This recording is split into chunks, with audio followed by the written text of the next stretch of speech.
எல்லாம் சொல்லுங்க. ஆத்துமா எதை அனுமதிக்கிறதோ அதைத்தான் சரீரம் அனுபவிக்கிறது. கைத்தறிக்கொண்டவருக்கு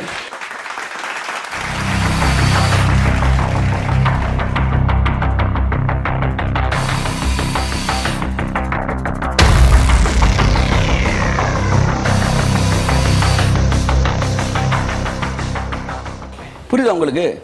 இது பாருங்க, உங்களுக்கு கர்ச்சீப்பை தரேன்றேன்.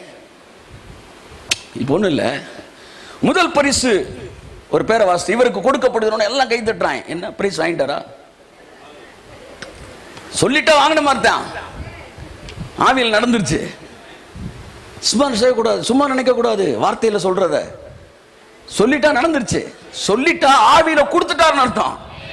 ஹல்லேலூயா. அறிவிச்சுட்டா கொடுத்துட்டாருன்னு அர்த்தம். அடுத்து கூப்பிட்டு கையில கொடுக்குற இதாப்பா அப்படின்னு. இது மாம்சத்தில் நடக்குது. சொல்லுவது ஆவியிலே, நடப்பது மாம்சத்திலே. இடையிலே ஆத்துமா ஒன்று இருக்கிறது. இதன் வேலை ஆவியிலே கொடுத்ததை ஆமென் என்று சொன்னால் அது சரீரத்துக்குள்ளே கடந்து வருகிறது. ஹல்லேலூயா. ஆவி வாங்குகிறது, ஆத்துமா ஆமென் சொல்லுகிறது, சரீரம் பெற்றுக்கொள்கிறது. ஹல்பகரோ ஷந்துரானா தியாங்கா. Yes, let your souls say amen. சொல்லுவோம் ஆமென். ஆமென். அவன் தான் வந்து கஸ்டம்ஸ் ஆபீஸ். அவன் ஆமென்னா தான் உள்ள ரிலீஸ் ஆகும்.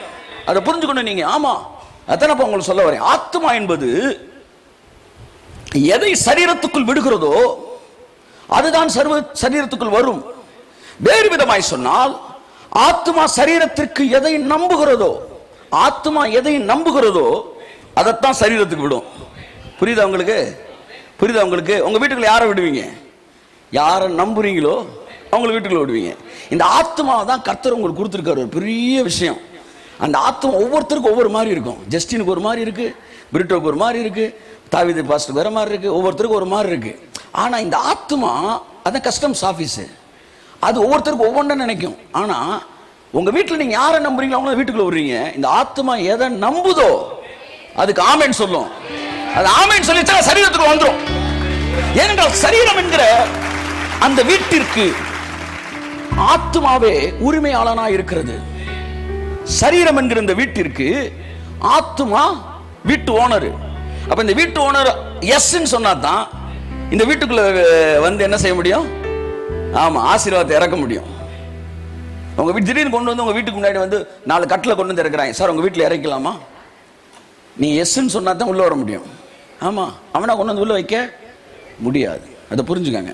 அப்ப தேவன் இந்த சரீரத்திற்கு ஆத்மாவை தான் உரிமையாளனா வச்சிருக்கிறார். அப்போ உங்க சரீரம், உங்க வாழ்க்கை, உங்க குடும்பத்துக்கு உங்க ஆத்மா தான் உரிமையாளர். என்னதான் ஆவியில தேவன் சொன்னாலும் நீங்க ஆத்மால ஆமென்னு சொன்னா சரீரத்தில் அது வந்துடும். சொல்லுவது என்பதே என்ன தெரியுமா? சொல்லுவது என்பதே ஆத்மால கொடுக்கிறது தான். சொல்லியும் செய்யாதிருப்பாரோ அப்படின்னு என்ன அர்த்தம்னா, இன்விசிபிள் கொடுத்துட்டு விசிபிள் எப்படி கொடுக்காம இருப்பாரு? ஆமென் சொல்லுங்க. ஆத்மா எதை அனுமதிக்கிறதோ அதைத்தான் சரீரம் என்ன செய்கிறது? அனுபவிக்கிறது. எல்லாம் சொல்லுங்க. ஆத்மா எதை அனுமதிக்கிறதோ அதைத்தான் சரீரம் அனுபவிக்கிறது. கைத்தறிக்கொண்டவருக்கு ஹல்லேலூயா. ஆமென். ஆமென். ஆத்மா எதை அனுமதிக்கிறது, ஆத்மா எதை நம்புகிறதோ அதை அனுமதிக்கிறது. சிலருக்கு வியாதியை நம்புவாங்க, பிசாசை நம்புவாங்க, அப்ப அதை அனுமதிச்சிருவாங்க. அதனால தான் ஆத்மா ஒன்ன நம்பணும். நம்புனா தான் இன்விசிபிள் வேர்ல்டில் இருக்கிற ஆவியில் இருக்கிறது அப்படியே சரீரத்துக்குள்ள விசிபிளா மாறும். அப்ப ஆத்மா நம்பணும். அதனால தான் தேவன் பேச வேண்டியதா இருக்கிறது. கைத்தறிக்கொண்டவருக்கு why should God speak to the people before he bless the people? எதற்காக மனிதனோட தேவன் பேச வேண்டும்? ஏன் பேசாம ஆசீர்வதிச்சு தலையில கையை வச்சு பிடிச்சு தீபாவளி சிறப்பு தள்ளுபடின்னு சொல்லி 50 பேரையும் தள்ளி விட்டு போக தெரியாதா? சில ஊழியர்கள் நீ தள்ளி விடுற மாதிரி நீயா விடுகிற, நான் தள்ள வேண்டாம். ஏன் தள்ளி விட்டு போக தெரியாது? எதற்காக உங்களிடத்தில் பேச வேண்டும்? ஏனென்றால் உங்கள் ஆத்மா அதை ஒத்துக்கொள்ளாமல், உங்கள் ஆத்மா அதை நம்பாமல், உங்கள் ஆத்மா அதற்கு ஆமென் சொல்லாமல் தேவனுடைய ஆசீர்வாதம் உங்க சரீரத்துக்குள்ள வர முடியாது. அதனால தான் உங்களை ஆமென் சொல்ல வைக்க அவர் பேச வேண்டியதா இருக்கிறது. அதுக்கு ஒரு ஆமேன காணுமே. இல்லை என்னதான் யோசிச்சுக்கிட்டு இருக்கீங்கன்னு தெரியல. ஒரு ஆமேன் சொல்லுங்க வாயை திறந்து. ஆமேன். இருதயம் தேவனோட தொடர்பு கொள்ளட்டும். அதனாலதான் அவர் உங்களோட பெர்மிஷன் கேட்கிறாரு, உங்கள்ட்ட பேசுறாரு. அதை புரிஞ்சுக்கணும். அந்த வார்த்தை தான் உங்களை கன்வின்ஸ் பண்ணி உங்களை ஆசீர்வதிக்குது.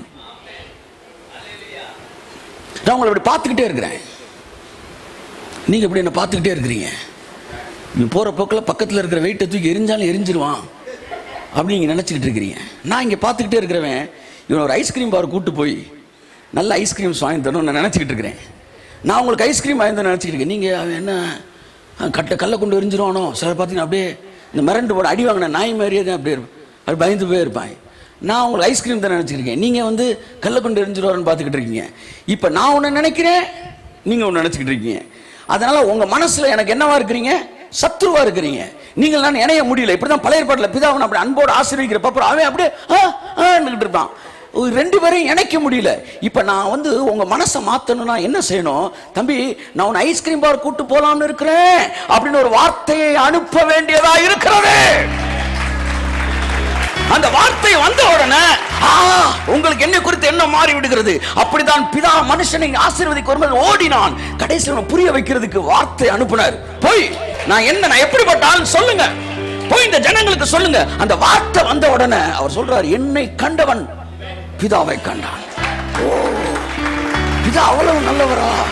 அப்பதான் மனிதன் டிரான்ஸ்ஃபார்ம் ஆகிறான். ஹல்லேலூயா. அப்ப உங்களை மாற்றுவது எது? வார்த்தை. அதனால முதலாவது உங்களை ஆசீர்வதிப்பதற்கு முன்பாக தேவன் வார்த்தையினால் பேச வேண்டியது இருக்கிறது. அந்த வார்த்தையை உங்கள் ஆத்மா நம்பும் போதுதான் அந்த ஆவியில் இருக்கிற ஆசீர்வாதம் சரீரத்துக்குள் கடந்து வருகிறது. நீங்கள் நம்பிவிட்டேன் என்பதை அவருக்கு காட்டுவதற்கு நீங்கள் செய்ய வேண்டிய வேலை ஆமென் என்று சொல்லுவது. ஹல்லேலூயா. நீங்க ஆமென் பாருங்க, அள்ளி எரிஞ்சு வரும்ல.